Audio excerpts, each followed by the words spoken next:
Hi, everyone. I'm Juliette Dragas, and I am so pleased to welcome you to this unique experience, a virtual panel discussion with children's author Lindsey McDivitt, Steve Ford and Mike Ford, sons of President Gerald R. Ford and Betty Ford, in conjunction with a new children's book about the life of our nation's 38th president. Welcome to all of you.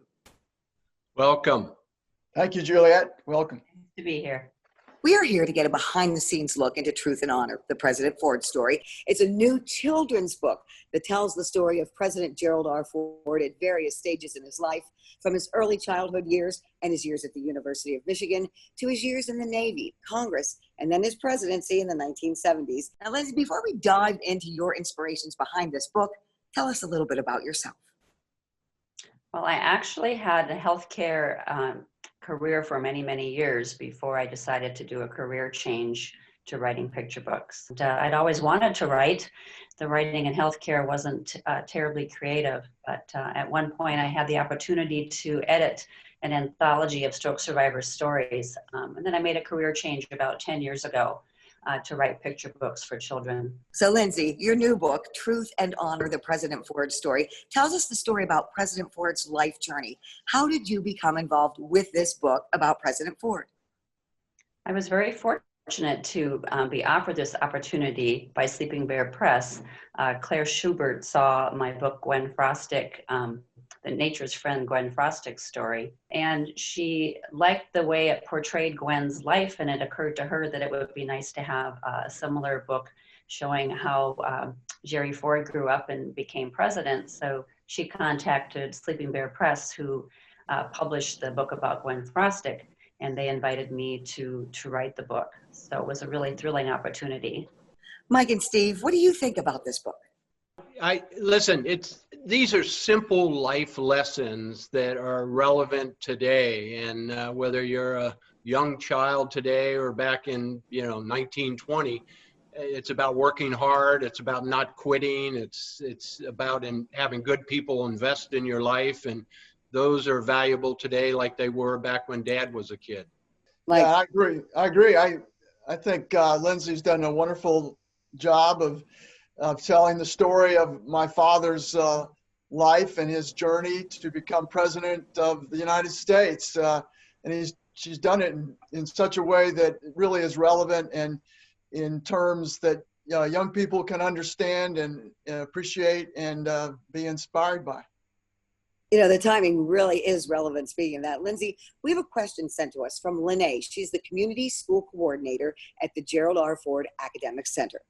My question is for the author, Lindsey. I was wondering, what about Mr. Ford's life experiences inspired you to write a book? As I said, I was invited to write about him, which is an unusual circumstance and pretty exciting for a writer. But right away, I was drawn to his story. I have a soft spot for actually writing about people who've lived a long life and they've done good things with their life experience. And so the minute I started to dig in and learn more about Gerald Ford, I realized that he was a man of good character and that there'd been all these life lessons along the way. So I really it resonated with me in a big way, and it was a privilege to dig in and learn more about him.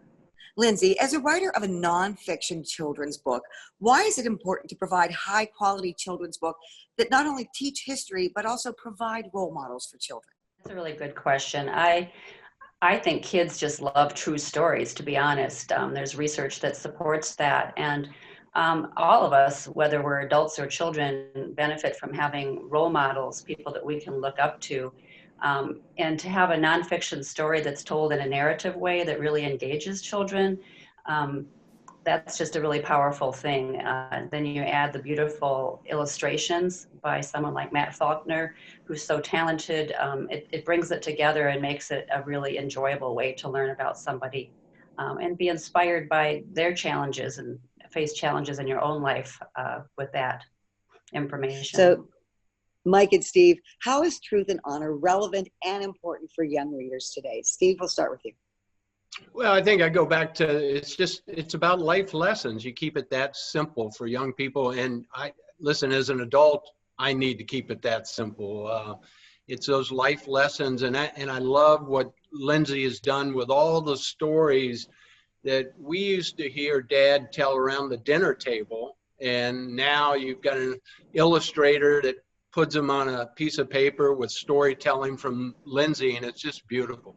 And I think the way in which the stories are told about my father, you know, kids can identify with that. They can see similarities in their own family units and to the ways they've had to face challenges in their lives and kind of work hard and learn lessons from their mentors and adults. And I just think it really does resonate with young people. Lindsey, there are several instances in the book where you weave elements of Michigan throughout President Ford's stories, like the Mackinac Bridge, the Grand River, and the Lake Michigan beaches in Grand Haven and Holland. What brought you to these Michigan nuances, and how are they connected to President Ford's life? Well, President Ford was the only president who was raised in Michigan. And I had the good fortune to know Michigan quite well. I lived in Ann Arbor for 7 years and explored much of beautiful Michigan. And then I did a research trip to the Presidential Museum in Grand Rapids, Michigan, and did a little bit of touring around also to refresh my memory. I hadn't lived there for several years. I like to weave in similes and metaphors, and it made a lot of sense to use Michigan to engage kids. It just adds a lot of color and a lot of interest, I think, to the story. I've been up to Mackinac Island several times, and I remember my first trip, and I went and looked. There's a beautiful fort up there, the old fort, and here were pictures of Dad when he was a young Eagle Scout, and that's where they camped for the summer. And I was shocked as I walked around. I go, wait, that's my dad at 16 years old here on Mackinac Island. He was such a product of West Michigan, and you know, we went to the beach, we went to Grand Haven, we went to those kind of places, and that's where he grew up and where people invested in his life. Mike and Steve, truth and honor breathes new life into President Ford's journey, all the way from when he was a young boy to his days as our nation's 38th president. Steve, what does it mean to each of you and Mike to see your father's journey portrayed in a new light for children? You know, there's been several authors, historians who've written about my father's life, and Jim Cannon has a wonderful book, Time and Chance. Richard Norton Smith is writing a biography about my dad due out in 2022. So, but those are really focused for adult audiences. And the unique thing for Lindsey's Truth and Honor is it's designed and really targeted for young children, and that's wonderful. This is the up and coming generation, and we want them to really hear about my father's story, about presidential history, and it does it in such a very welcoming and inviting way. I've been an educator all my life, and so that's something that resonates with what I think is important for our next generation. And I have 3 grandchildren who are in that target zone, 6, 7, and 9. So they will be the first ones to read that book, or I hope to give that to them as soon as we get our hands on it. So thank you, Lindsey. Steve. Pleasure. Well, we have a new center at the museum in Grand Rapids, and we realized several years ago that our future was young people, and we raised money to develop and build the DeVos Learning Center, which is geared towards kids in elementary school, middle school, and this will fit right in with the program we have. And that's, for us, it's about the future of these young people, teaching them about character and integrity and leadership, and to be to serve other people. And that's what Dad and Mom were both about.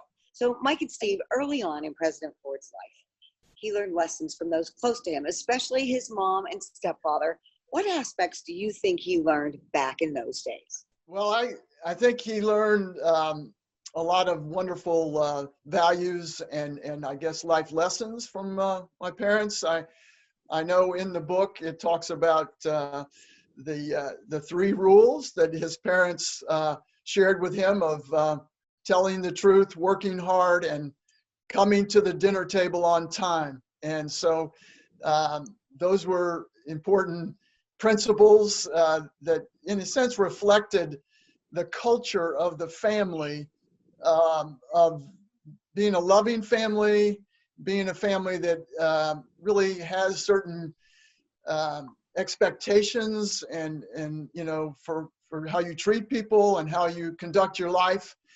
And I think that was reinforced by the community of Grand Rapids, the good Midwestern values that were embedded in Grand Rapids, and just all of the civic life and the organizations that like scouting and public education, all those things that surrounded my father were reinforced, those kinds of lessons and values that carried with him throughout his whole life. Steve.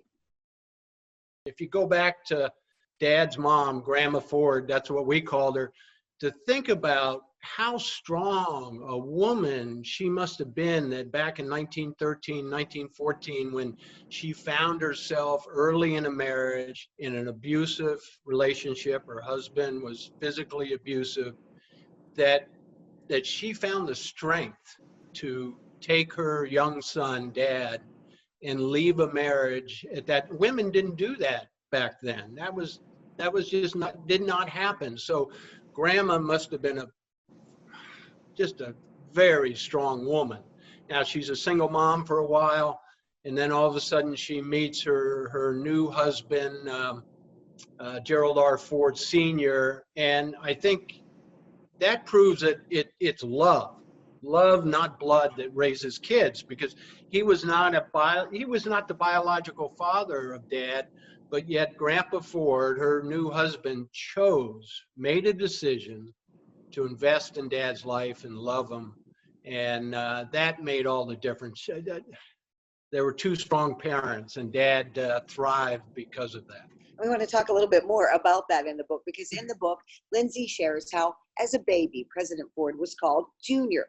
When he was just 16 days old, his mother, Dorothy, fled from a violent husband in Omaha, Nebraska, and started a new life in Grand Rapids, where Dorothy remarried a man named Gerald Ford. Here's the excerpt. As Junior grew, his stepfather threw footballs to him and took him fishing. Gerald Sr. became the father Junior loved. The new family grew close, and Junior tried to follow his parents' three rules: tell the truth, work hard, and come to the dinner table on time. And we have another question that was submitted to us about this part of the book, and it's from Kyle Anderson, an elementary teacher in Granville, and the father of an 8-year-old and a 12-year-old. Hi, my name is Kyle Anderson. I'm an elementary teacher in Granville, Michigan, and recently read the book and enjoyed it very much. I did so with my children, ages 12 and 8. And our question, after having read the book together, is this.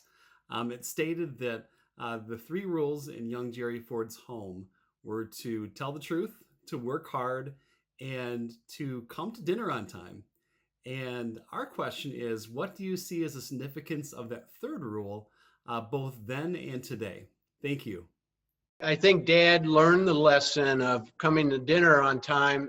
The idea was other people's time was valuable. That was a way to serve other people. If you couldn't be on time for someone else, that was a message of your time's not valuable to me. And that's, again, a simple lesson. And I can tell you, my brother Mike is usually late for meetings, so he did not learn that lesson, but Dad certainly did. Well, I learned that from my mother.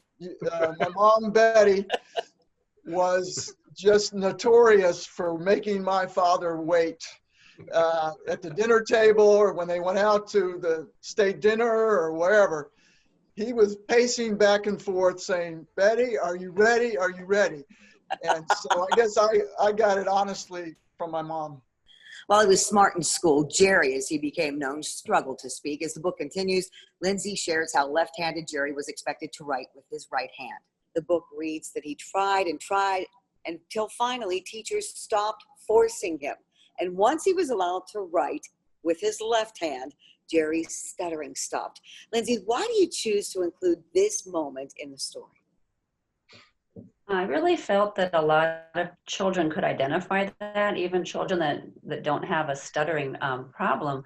Most kids at some point in their early school years struggle with something, or they can certainly identify with being reluctant to be called on in class, or having some learning challenges. And I think it made Jerry Ford very human and accessible to children. And it also shows kids how those early challenges, you can get past them. It just takes fortitude and of course supportive people in your life are a huge help.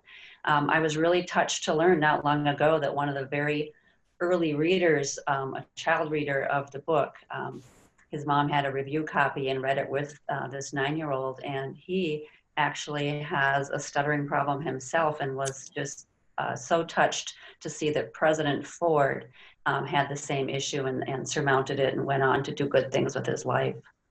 Mike and Steve, the fact that the book is so candid, talking about his mother fleeing an abusive relationship, stuttering at temper, I mean, it tells the realistic story of who Gerald R. Ford was. What do you think about that? Because I was very struck by how candid, Lindsey, it talks about those things. Well, I think that makes it believable. I think it helps people connect with my father as a human being and a real person.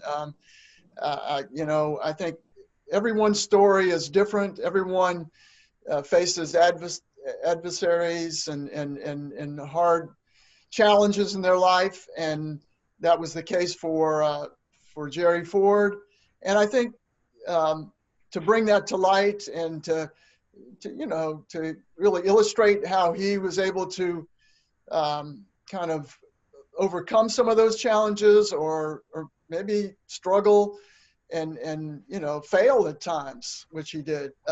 It's something that people can identify with and appreciate and take encouragement from as they kind of do their own journey of life. If you looked at my dad's early life as a young baby, be born into with an abusive father and some of the other issues, you would have said at that point he had no chance to ever be president of the United States someday. But the way that got turned around because of his mother and other people that invested in his life, I think it should give young people hope that no matter what your circumstances are, single mom, whatever, financial condition, whatever, if you work hard, if you invest in not quitting and you keep working and showing up and doing the job, you're going to get somewhere. You might be president of the United States someday. In high school, Jerry learned the value of hard work. Lindsey writes, working multiple jobs to help out his family, Jerry learned to get things done. He mixed colors and cleaned out vats at his stepfather's paint store. He hefted crates of sodas and Cracker Jacks at an amusement park. He washed dirty dishes and waited on lunch customers at Bill's place. So, Mike, how did your father's strong work ethic become a pillar principle throughout his life?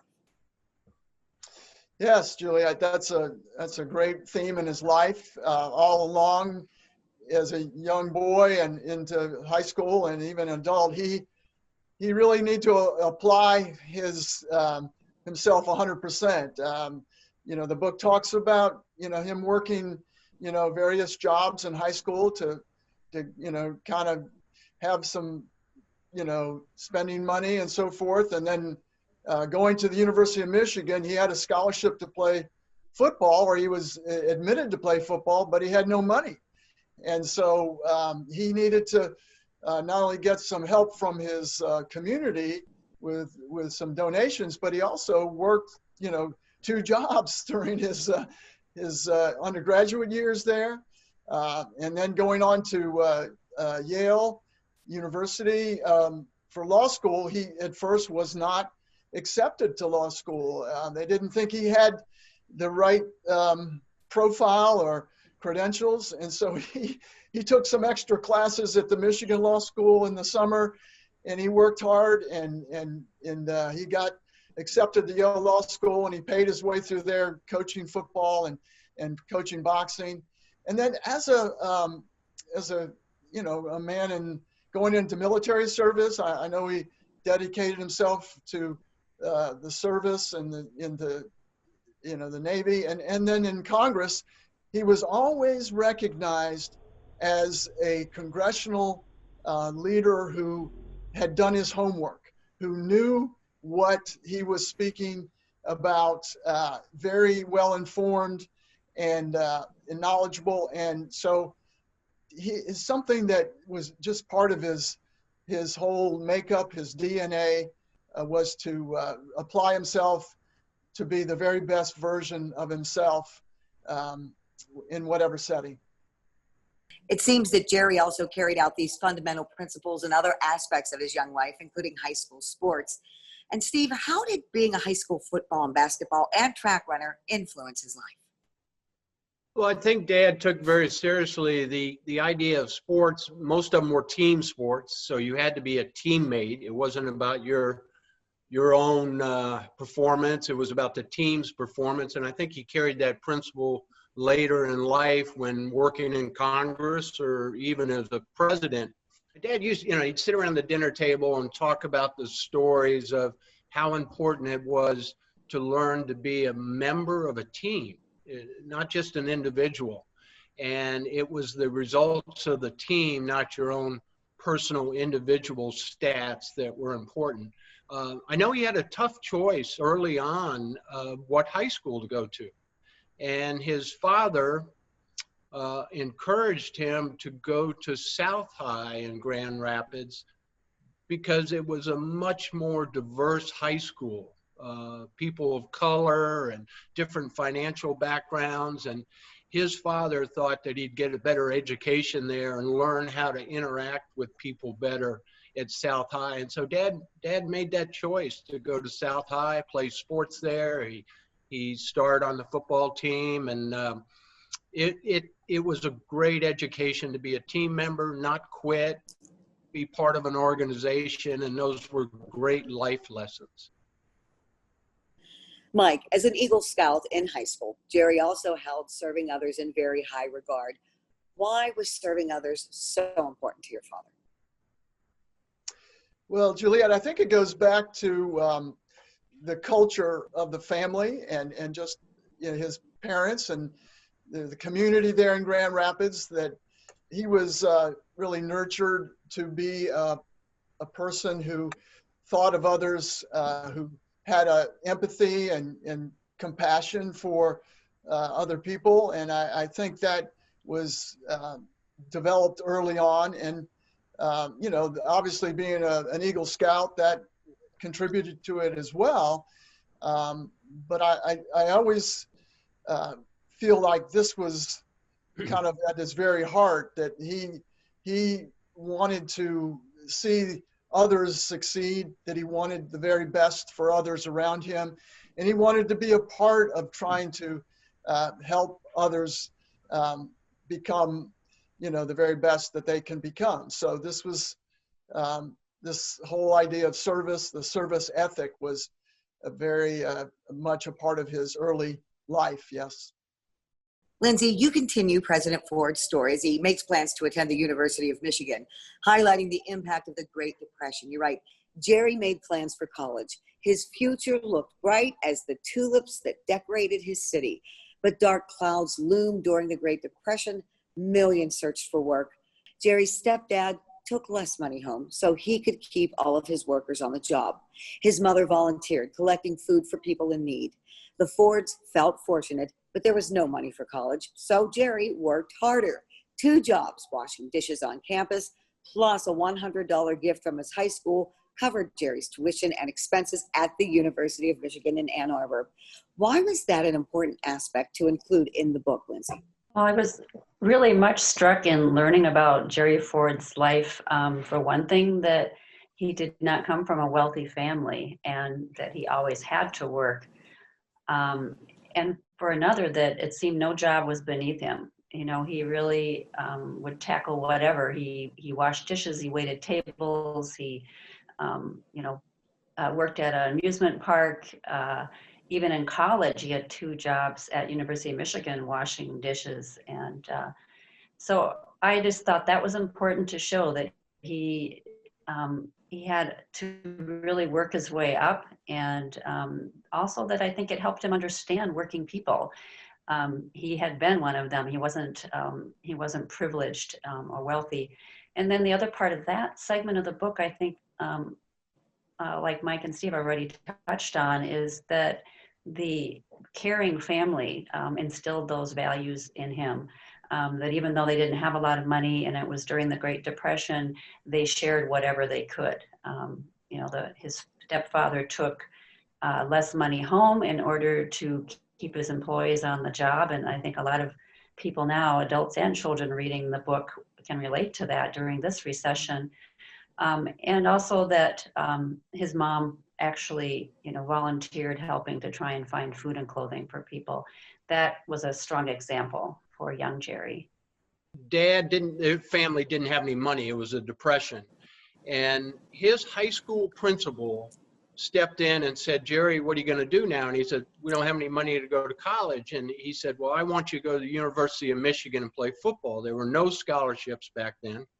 His high school principal put up $100 of his own money to invest in my father's life to create a scholarship. And Dad was the first recipient, and that got him to the University of Michigan. Now, you can't go for $100 today to the University of Michigan. It's a little more expensive. But when he got there, that was a life-changing experience for him to go to college. And that one man invested in his life and changed it. I just concur with both Lindsey and Steve. That was a pivotal point in my father's life. The opportunity to go to college, to advance his education, and again, broaden his perspective on the world. If you go back and look at critical points, turns along the path, that was a critical turn for Jerry Ford to go to the University of Michigan. So much of his character and his personal development happened while he was at the University of Michigan, and it just built upon what was the foundation before as a child. So you led us right into the next part of our discussion, because there is that pivotal point in the book when Jerry makes the U of M football team. He and his roommate and teammate, Willis Ward, a Black man, became friends. Lindsey, why is this part of the book an important moment in Jerry Ford's life?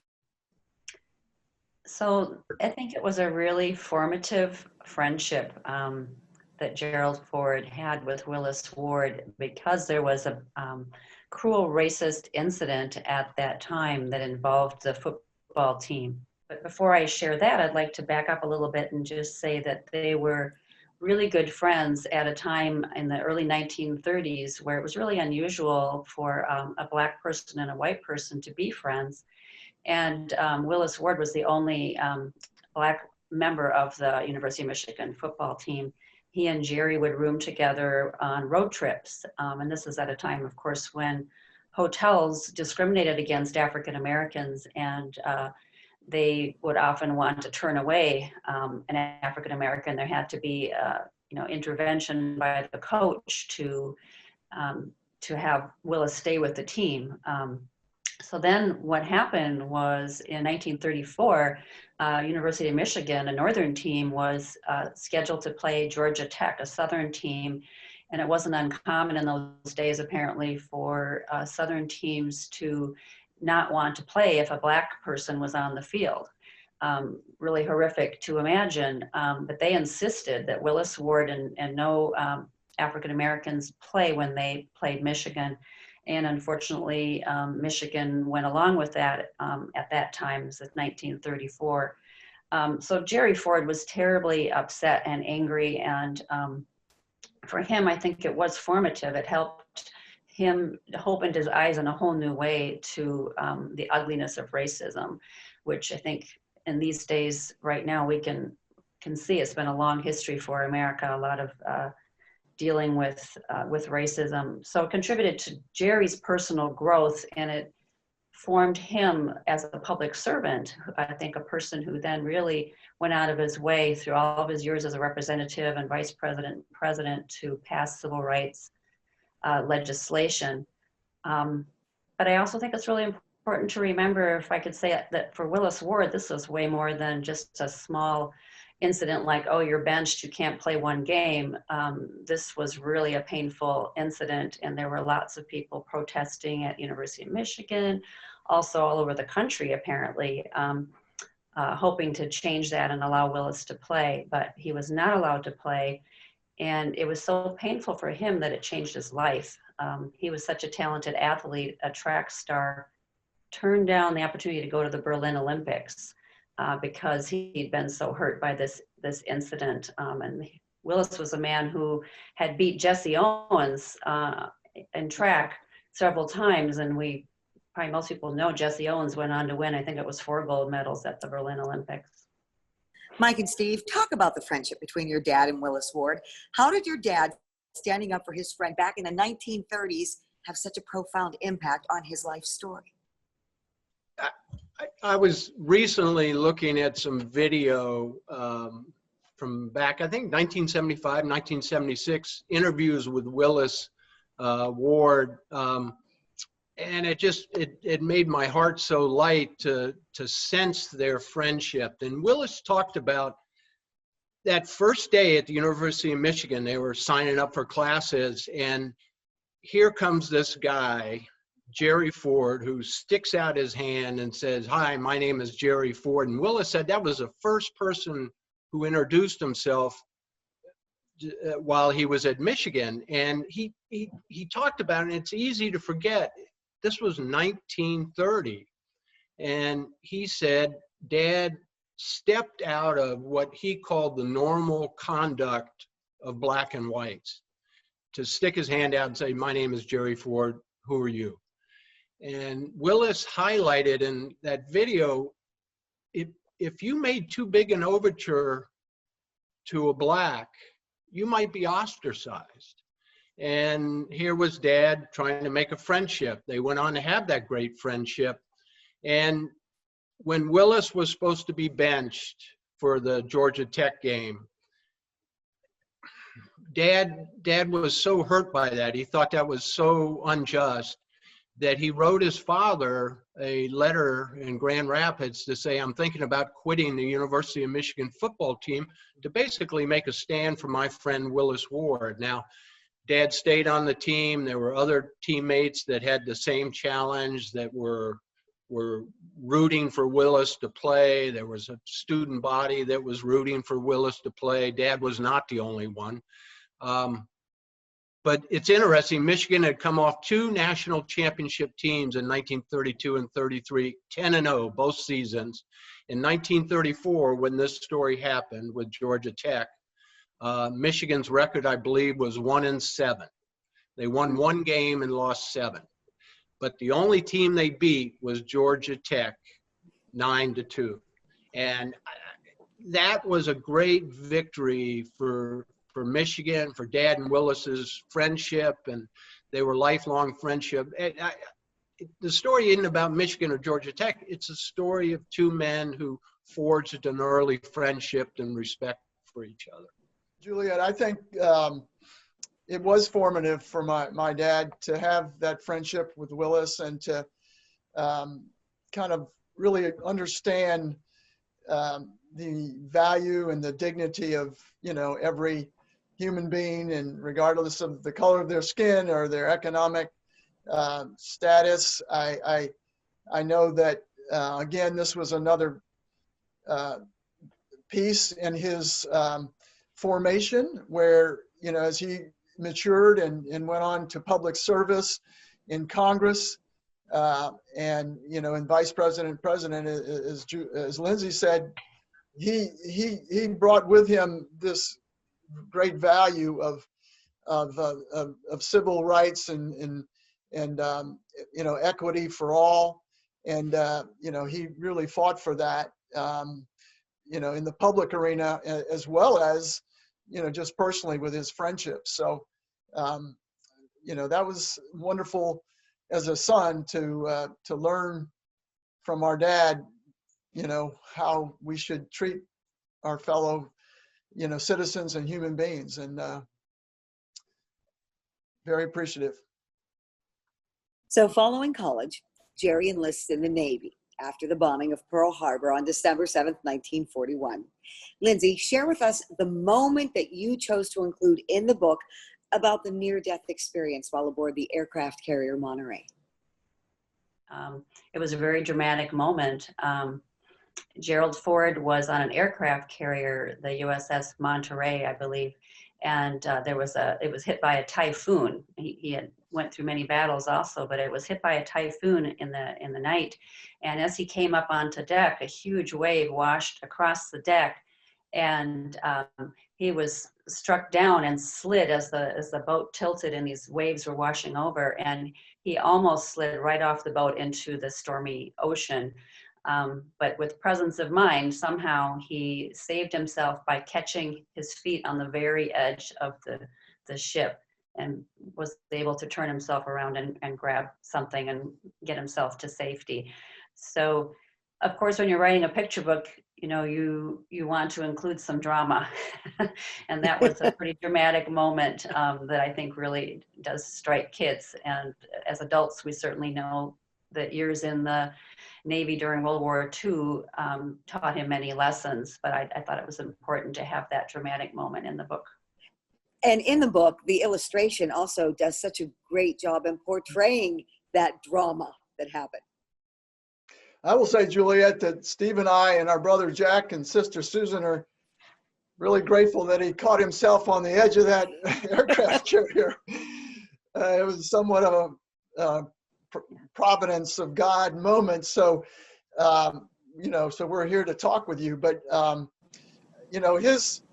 when he came back from law school to Grand Rapids in 1941 to begin practicing law and establishing his own office with a colleague, right away the World War II broke out, and as soon as there was the bombing of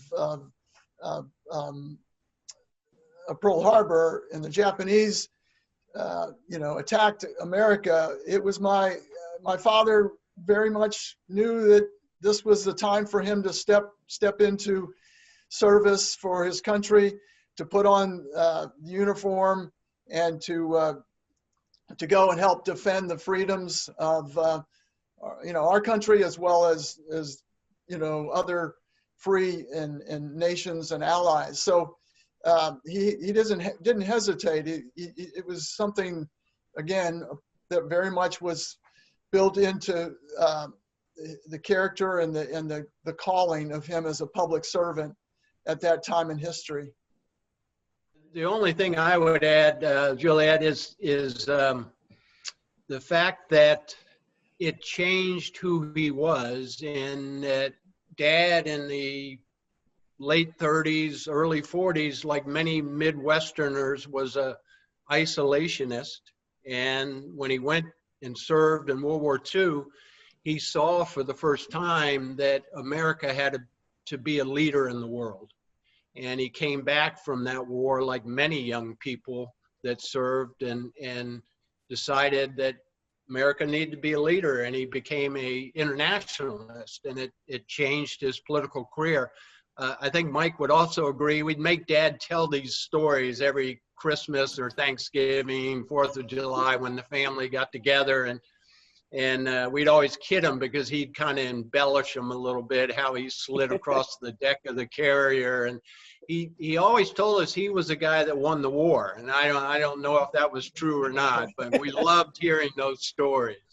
So when Jerry returned home from the Navy, he was called upon to help people. And in the book, Jerry wanted to help people, beginning with those in his home state. Michigan badly needed an honest worker in government, much as its orchards needed rain and sunshine. So Jerry campaigned in Grand Rapids for the United States Congress. Steve, when your father was elected to Congress, what lessons did he bring with him that he had learned in college and in the Navy? I think the biggest lesson is what I just talked about. What he learned in the war was that America could not isolate itself from the rest of the world. We, at that time, the prevailing feeling was we had these two big moats, the Pacific Ocean, the Atlantic Ocean, and we could cut ourselves off from the rest of the world. But World War II taught Dad and many other young people that America had to lead. When he ran for Congress, that was basically his campaign. He went against a entrenched Republican congressman, Bernie Yonkman, who was a isolationist. And Dad set up a Quonset hut, a military Quonset hut, as his campaign headquarters in the parking lot next to Bernie Yonkman's business. And he wanted to show that difference, that he was a internationalist now. He'd learned from the war. America had to lead, and he was running against an old entrenched isolationist. And he thought he could be a better public servant for West Michigan than Bernie Yonkman, and that's how he won the election. Mike, then share a story about how your father listened to his constituents in Michigan, which played an important role throughout his 25 years in Congress. Yes, that was a very significant learning experience for us as children. We lived in Alexandria, Virginia while he was in Congress, but every summer we would return to Grand Rapids for the whole summer, and also in the winters, Christmas holiday. And so during the summer, he would go out throughout his district to connect with his constituents.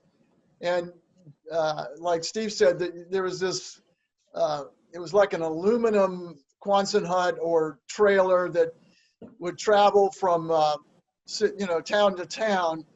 And it had the big sign, Congressman Jerry Ford. And he would set up kind of for the day to have conversation and dialogue with his constituents. What was on their hearts? What did they want for him to be doing in Congress to represent them well?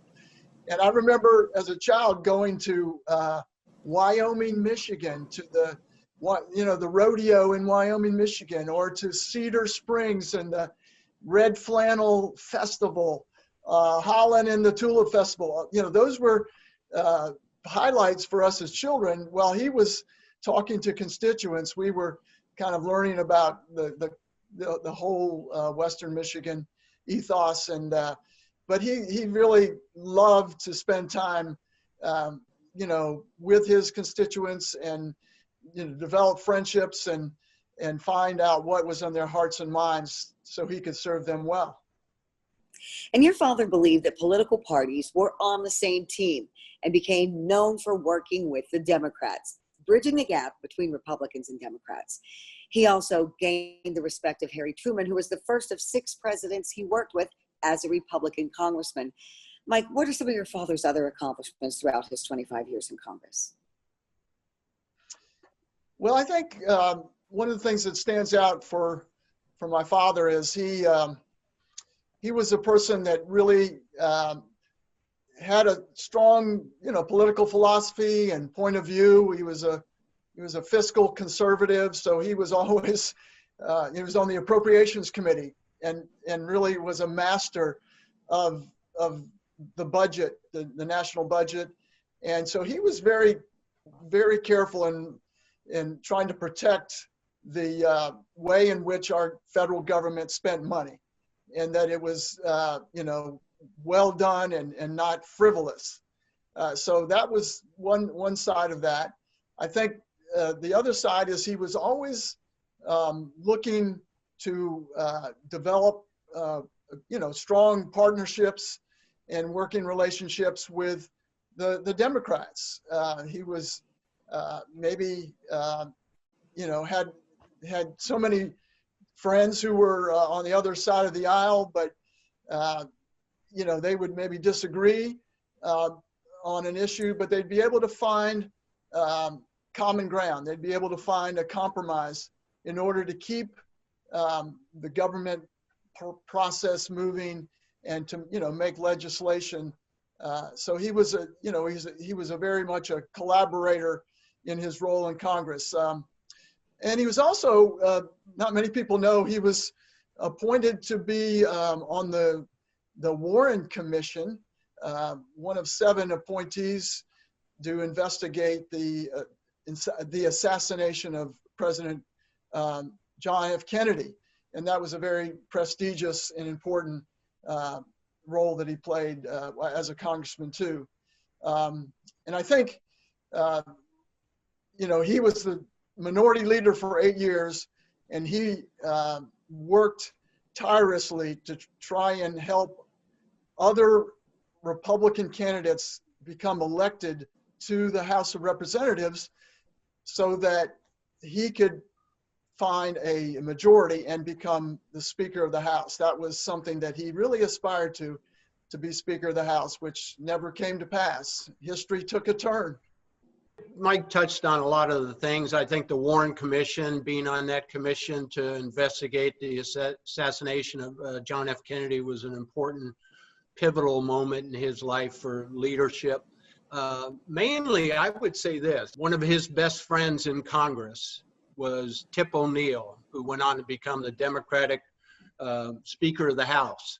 And Dad was all about compromise. He was all about finding answers and between the right and the left and kind of meet in the middle. And Tip O'Neill, my mother was looking for a quote to put on Dad's statue that stands in the Capitol Rotunda. He's the last president to have a statue in the Capitol Rotunda in Washington, D.C. And she found a quote by Tip O'Neill, the Democratic Speaker of the House. And Tip O'Neill said, "God has been very good to America. During the Civil War, he sent Abraham Lincoln. And during Watergate, he sent Gerald R. Ford, the right man at the right time to heal a nation." And so I think that sums up Dad's congressional career as being one that could work with both sides of the aisle and try to get some answers for the American people. When Vice President Spiro Agnew resigned in 1973 as a result of the Watergate scandal, President Richard Nixon chose Jerry to be his vice president. Lindsey's book reads, President Nixon needed a new vice president, one who followed the rules, one who people trusted. He selected Jerry Ford. Steve, why do you think Richard Nixon chose your father to be his vice president? Well, I think there's a couple reasons. One, he knew Dad had a feel for Congress and what was going on with the economy and around the world since he was a minority leader of the Republican Party. This is sort of a behind-the-scenes story, and I think it was really promoted by the Democrats. Richard Nixon he called in Carl Albert, who was the Democratic Speaker of the House then, and Mike Mansfield, who was the Democratic leader of the Senate. And he asked Carl Albert and Mike Mansfield, who can I get through Congress that will be my next vice president? Who will the Congress vote for? And Carl Albert and Mike Mansfield very candidly said, Jerry Ford's the guy. We trust him. He's honest. He's got integrity. Nixon at that time was thinking John Connally, who had been the former Democratic governor of Texas. And Carl Albert and Mike Mansfield said basically John Connally's not going to get approved. And Nixon listened to him and said, okay, Jerry Ford's the guy that we can get through Congress. And it was really Democrats who put Dad's name forward. Mike?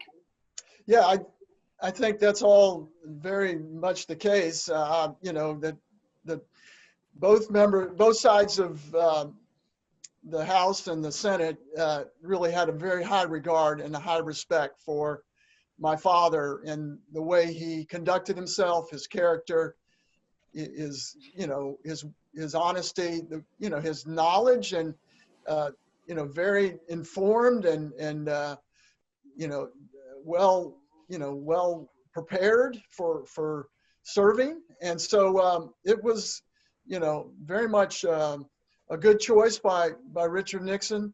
I think it's only validated by the fact that when my father was nominated, they had to do, a background check, and the FBI sent like 300 different agents across the country to really find out about Jerry Ford and all the secrets in his life, and bring back the, this information for the review.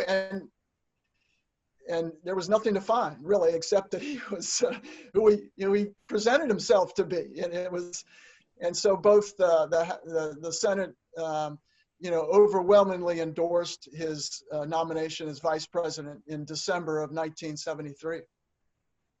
So as the nation's 38th president, President Ford's leadership helped navigate the country through difficult times. Lindsey, in the final pages of the book, you write, Jerry's new desk was piled high with problems. New storms threatened. The war in Vietnam was ending, and Jerry wanted to help the thousands of refugees who are now in need of a country to call home. There were fears of another depression. People worried about paying for food, gasoline, and housing. But now Americans had a president they could trust, working for them, a president with integrity. And Jerry knew how to navigate tough times and make the right choices. He knew how to learn from those around him, to look out for others. He knew how to lead. President Ford would do his very best to steer the country to safety. They were all in this together, and Gerald R. Ford was a strong captain at the helm. Lindsey, could you explain why you chose to end the book this way? The book begins with the new president, Gerald Ford, at his desk, and I needed to bring the story full circle. In writing a nonfiction picture book, there's a lot of decisions to be made about what to include and what to leave out, because your word count is very minimal, and you have to count on the illustrations for telling a lot of the story also.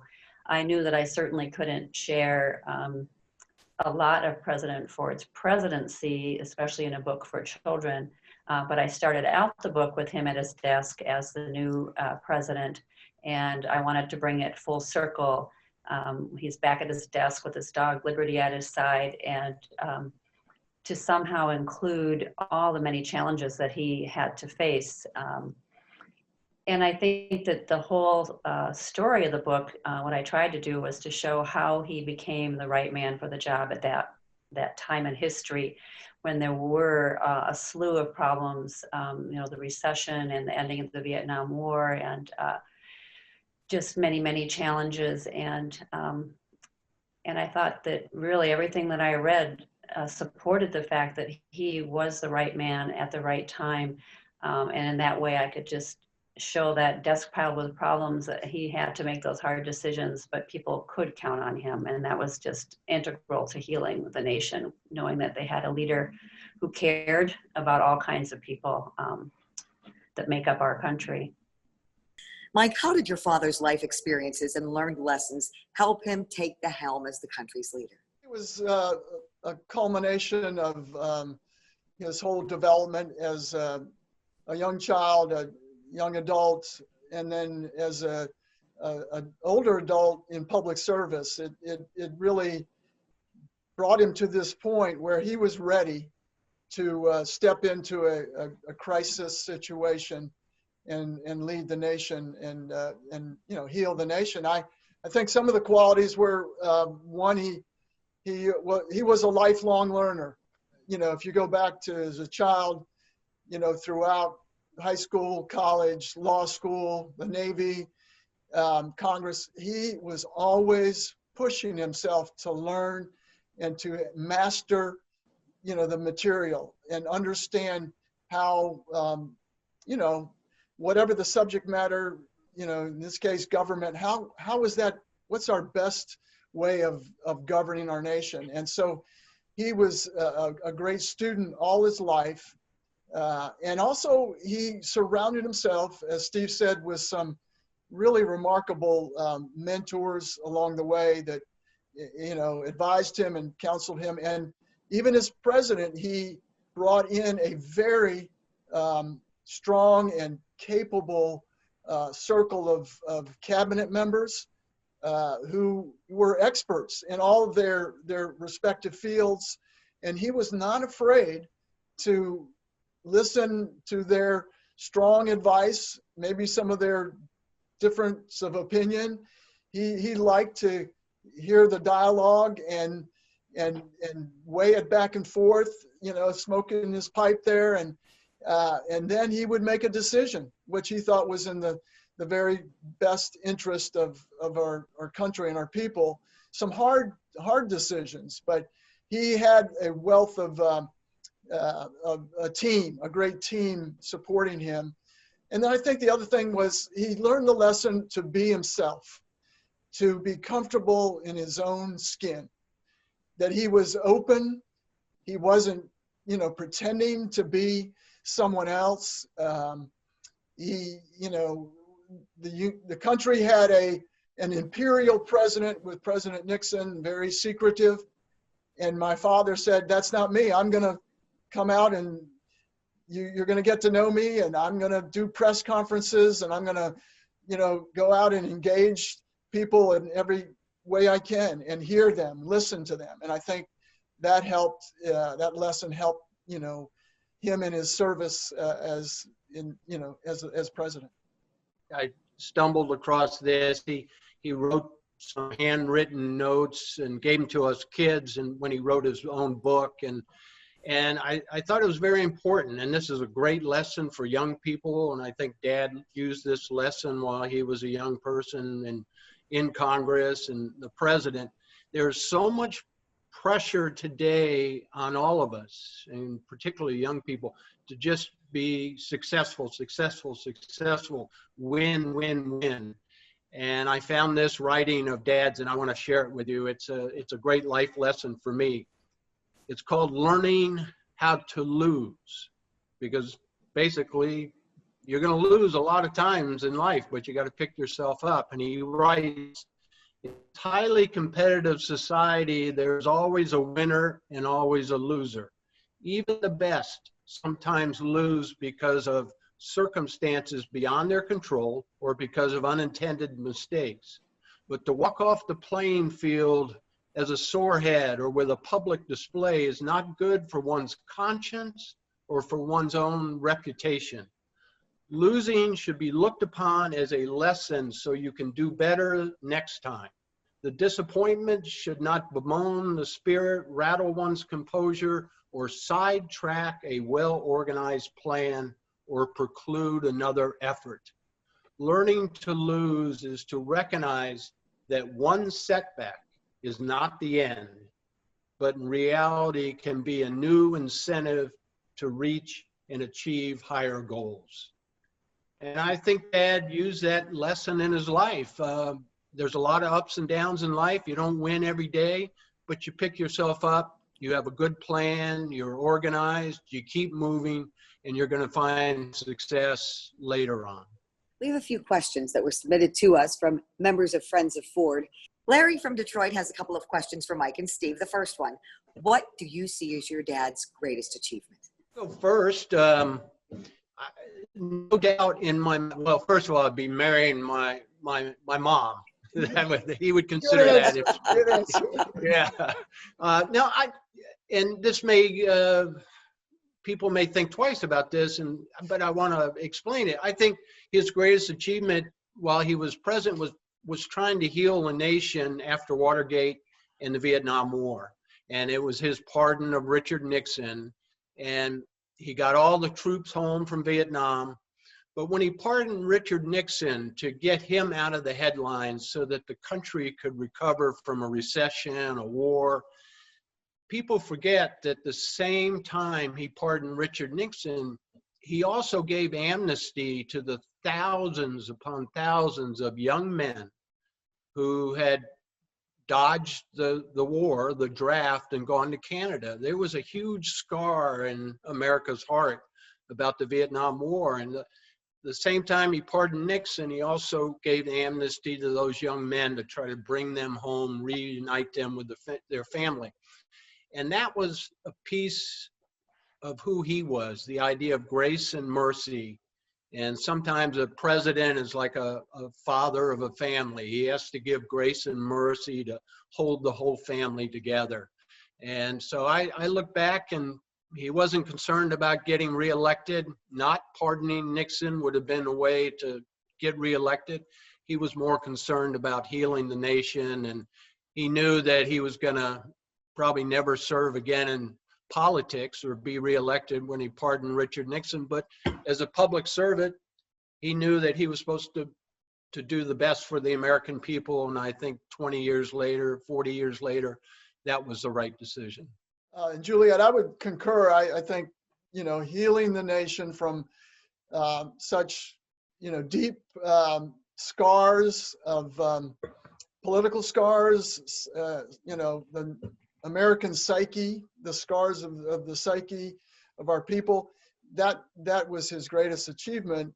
But part of that healing, as Steve explained, really included an opportunity to bring the faith, the confidence, and the trust of the American people back into the federal government, back into the White House. Unfortunately, President Nixon had really gone off course and left in disgrace. And there was so much skepticism and suspicion of the presidency that my father, stepped into, and it was part of his legacy, I think, to help American people feel that they could believe in the presidency again, that they could trust the president, to really follow the president. And that was something that I think my father did as a great achievement, as well as the more psychological and social and almost spiritual healing that took place as well. So Larry also has another question, this one a little more lighthearted. He wants to know if the two of you ever got in trouble at the White House. I'll let Steve go first on that. My first night in the White House, I called over my best high school friend, and we took my stereo. And you got to remember, back in 1974, stereos were huge. They were as big as an end table. And we carried my stereo to the roof of the White House, and we set it up. And we were just two young 18-year-old kids. And we were playing rock music on the top of the White House. And it was like Dumb and Dumber being on the roof of the White House. And but that's what kids do, and we had fun. We had a lot of great memories, but yeah. Yeah, well, I could tell you a lot more stories about Steve if you'd really like, but as for myself, I was a little older, a little more mature. I had actually just gotten married to my wonderful wife, Gail, in July, and we were in graduate school.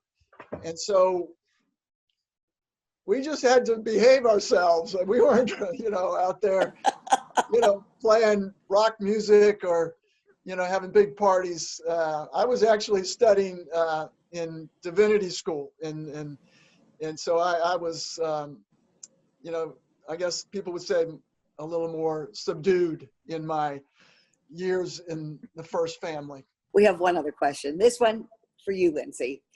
This is from Teresa in Grosse Pointe.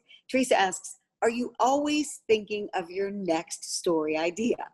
Yes, always. I'm actually always juggling a number of projects, and I regret I probably won't live long enough to write all the ideas that I have, but I'm hoping that some of my fictional stories will be out in print soon. But yeah, I'm always working on something new, and I love it. Picture books are wonderful. Teresa also has a question for Steve and Mike. Did either of you befriend the children of other political figures while your dad was in office?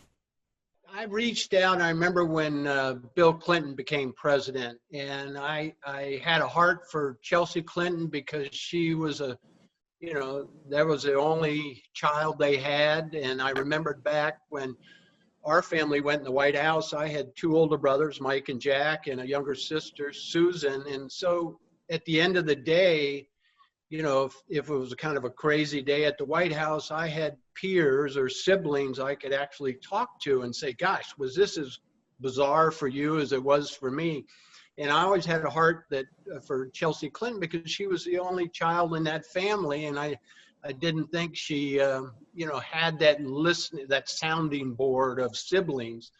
So I wrote her a note and I encouraged her to become good friends with her Secret Service agents because they aren't going anywhere. And I remember when I got my 10 Secret Service agents, I was 18 years old. And trust me, that is not the group you're hoping to hang out with at 18 years old. But that's who I reached out to years ago.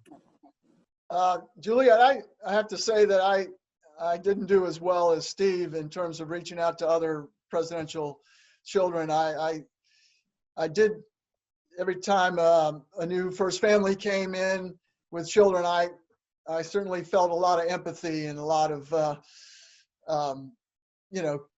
care for them, but I didn't really make that initiative. So that was probably my miss on that. But it has been such a pleasure getting an inside glimpse into Truth and Honor, the President Ford story, and hearing the personal stories about President Ford's life from his children. Thank you, Lindsey. Thank you, Mike and Steve, for joining me and sharing these stories about President Ford. Thank you, Juliet. thank you, Juliet. A pleasure. Thank you. Truth and Honor, the President Ford story, was released today by Ann Arbor-based children's book publisher Sleeping Bear Press, which coincides with President Ford's 107th birthday. The book, intended for children ages 6 through 10, is available for purchase as a hardcover book and as an ebook online at Schuler Books, Sleeping Bear Press, and Amazon.com. Again, thank you all for joining us, and we hope you enjoyed learning about our nation's 38th president. I'm Steve Ford, son of President Gerald R. Ford and First Lady Betty Ford. Thank you for exploring our virtual classroom, a destination for teaching students about character and integrity, public service, and civic education through the lessons learned from President Ford and Betty Ford. The virtual classroom is made possible because of the generous contributions of donors to the Gerald R. Ford Presidential Foundation Friends of Ford membership program.